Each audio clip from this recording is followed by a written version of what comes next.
18वीं लोकसभा के दूसरे दिन, जबकि राष्ट्रपति द्रौपदी मुर्मू ने जो अपना अभिभाषण पढ़ा था उस पर बहस हो रही थी, उस पर चर्चा का दौर 2 दिनों से चल रहा है। संसद की स्थिति यह है कि नेता प्रतिपक्ष राहुल गांधी ने अपने उद्बोधन में सत्ता पक्ष को बुरी तरह घेरा। उन्होंने अग्निवीर का मामला,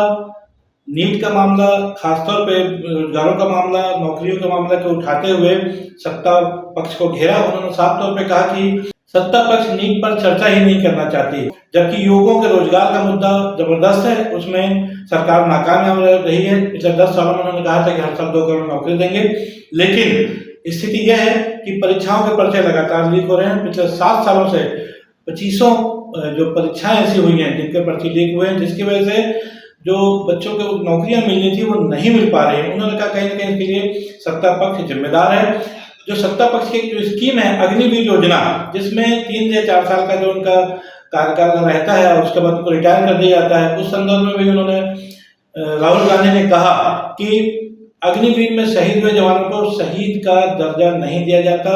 और एक बार की कुछ रकम दे करके उनका जो है अपमान किया जा रहा है। तो उन्होंने कहा कि इस योजना को हम बिल्कुल समर्थन नहीं करते, यदि हम सत्ता में आते तो इनको बदल देते, जैसा कि समाजवादी पार्टी के नेता अखिलेश यादव ने संदर्भ में कहा है। कुल मिलाकर के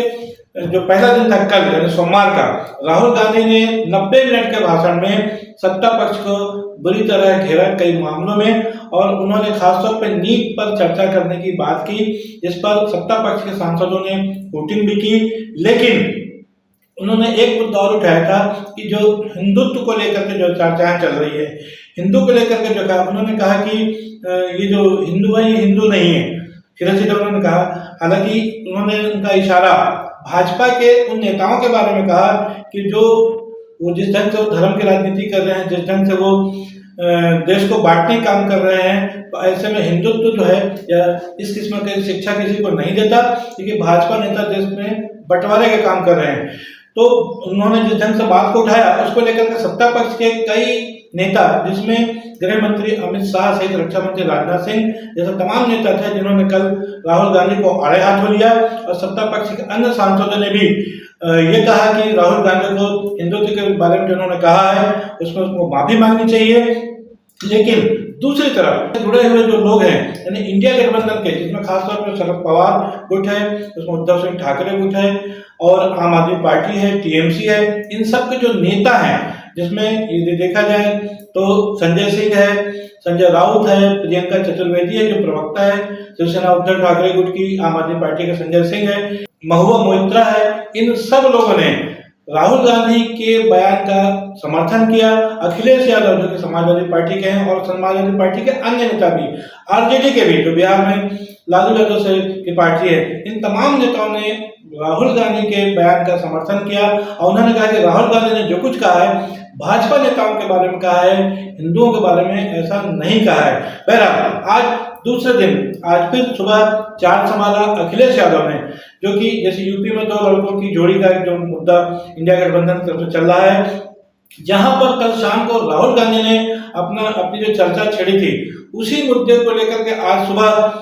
अखिलेश यादव ने वहीं से बात अपनी उठाई और ये कहा कि बहुत सारे ऐसे मुद्दे हैं जिसमें ये सरकार पिछले 10 सालों में फेल रही है। उन्होंने सबसे पहले प्रधानमंत्री नरेंद्र मोदी के जो निर्वाचन क्षेत्र है जिसमें वाराणसी, उसका मुद्दा उठाते कहा कि 10 सालों में गंगा की सफाई नहीं हुई है और बार बार प्रधानमंत्री कहते हैं कि बनारस को हम चमका के देंगे, और उन्होंने कहा यदि ईमानदारी से बनारस की सफाई हुई थी, गंगा की सफाई हुई होती तो आज जो है बनारस क्योटो बन गया होता। उन्होंने एक और मुद्दा उठाया कि सबका साथ सबका विकास की बात प्रधानमंत्री वो कहते हैं, लेकिन जिस तरह से एक बात आई थी कि तमाम सांसदों को अपने अपने लोकसभा क्षेत्र के 5-5 गाँव को वोट दे देना चाहिए,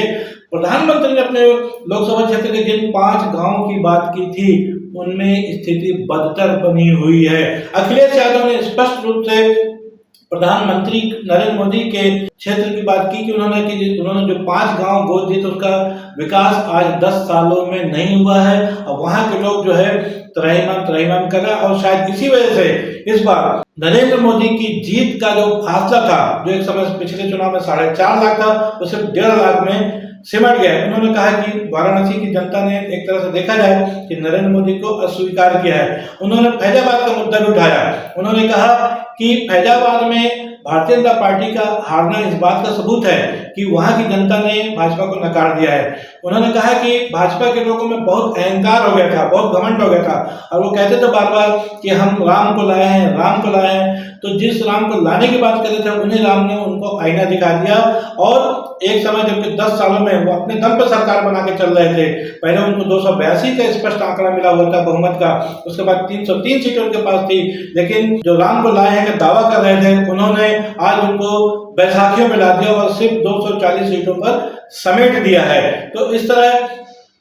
जो राहुल गांधी ने कल जो बात आधी छोड़ी थी, उसको आज अखिलेश यादव ने अपने चर्चा बहस में आगे बढ़ाया। उन्हें अग्निवीर के मामले में कहा कि अग्निवीर की योजना है सत्ता पक्ष की सरासर गलत है, और यदि हमारी सरकार सत्ता में आती तो हम इसको निश्चित रूप से हम इसको बदल देते, कंटिन्यू नहीं रखते। और एक और मामला खासतौर पर जो ईवीएम की बात को लेकर के इंडिया गठबंधन के तमाम नेता उठाते रहते हैं, उसके मुद्दे पर अखिलेश यादव ने ये कहा कि ईवीएम के मुद्दे पर आज हम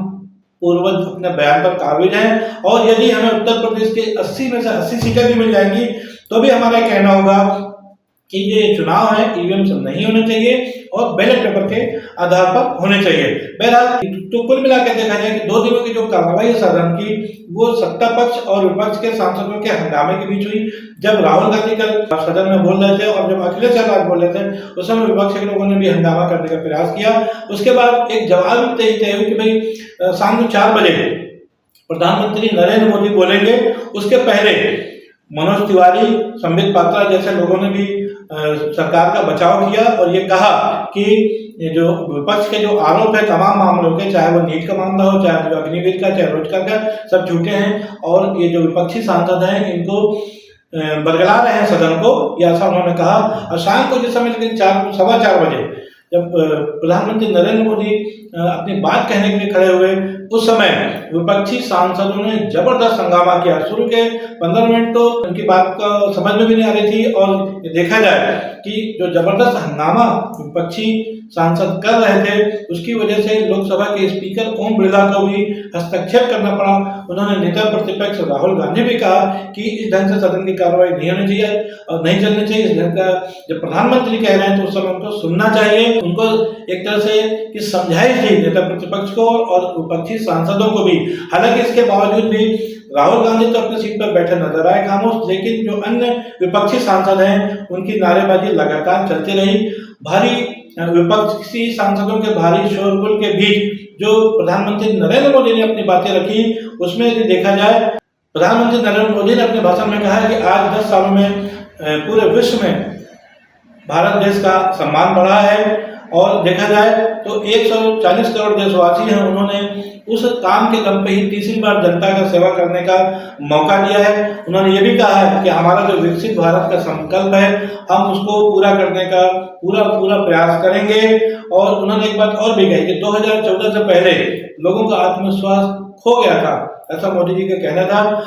उन्होंने कहा कि वो विश्वास लौटा है, जनता ने हमारी नीतियों पर विश्वास किया है। तो कुल मिला के देखा जाए कि 2 दिनों से अभी सदन की कार्यवाही हालांकि चल रही है। इस बीच एक खबर और आती है, वो ये है कि कल बुधवार के दिन नेता प्रतिपक्ष राहुल गांधी ने ये मांग की है कि नीट के मुद्दे पर बहस होनी चाहिए, और जो सरकारी संकेत जो मिल रहे हैं उससे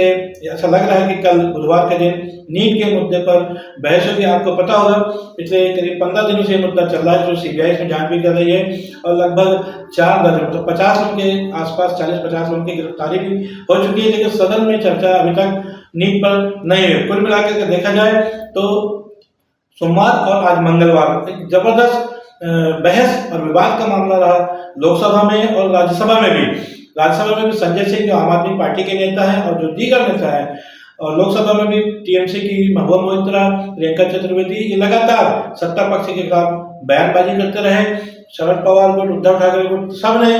नेता प्रतिपक्ष राहुल गांधी के बयान को का समर्थन किया। देखा जाए तो 2 दिनों तक जो जबरदस्त बहस सदन में हुई है, उसका जो मूल जो मुद्दा रहा है वो है हिंदुत्व, हिंसा, इस पे लेकर के जो कल राहुल गांधी ने कहा थी, और उनका जो आरोप था अग्निवीर, नीट की परीक्षा और रोजगार। सवाल यह है कि इन सब मुद्दों पर सकारात्मक बहस कब होगी और सकारात्मक काम कब होगा, सरकार अपनी जिम्मेदारियों को कैसा निभाती है, कैसा पूरा करती है और विपक्ष उसमें कितना सहयोग करता है, इस पर हम सबकी निगाह बनी रहेगी। अब देखना यह है कि आने वाले समय में क्या इसी तरह सदन की कार्रवाई चलेगी। इतना तो तय है कि जिस ढंग से इंडिया गठबंधन या विपक्षी सांसदों को 234 का जो आंकड़ा मिला हुआ है एक बड़ी संख्या है और उसके दम पे विपक्ष इस बार सत्ता पक्ष को घेरने का प्रयास शुरुआती दौर से ही कर रही है। आने वाले समय में ये जो सत्ता पक्ष और विपक्ष का जो विवाद है क्या रंग लाता है, क्या गुल खिलाता है, इस पर हम सबकी निगाह बनी रहेगी। आज के लिए बस इतना ही। हमारी खबर आपको कैसी लगी, हमारा ये विश्लेषण आपको कैसा लगा, इस पर अपनी राय अवश्य दें। कल फिर मिलेंगे किसी नए विश्लेषण के साथ, किसी नई बहस के साथ। तब तक के लिए दीजिए इजाजत। जय हिंद, जय भारत, जय छत्तीसगढ़।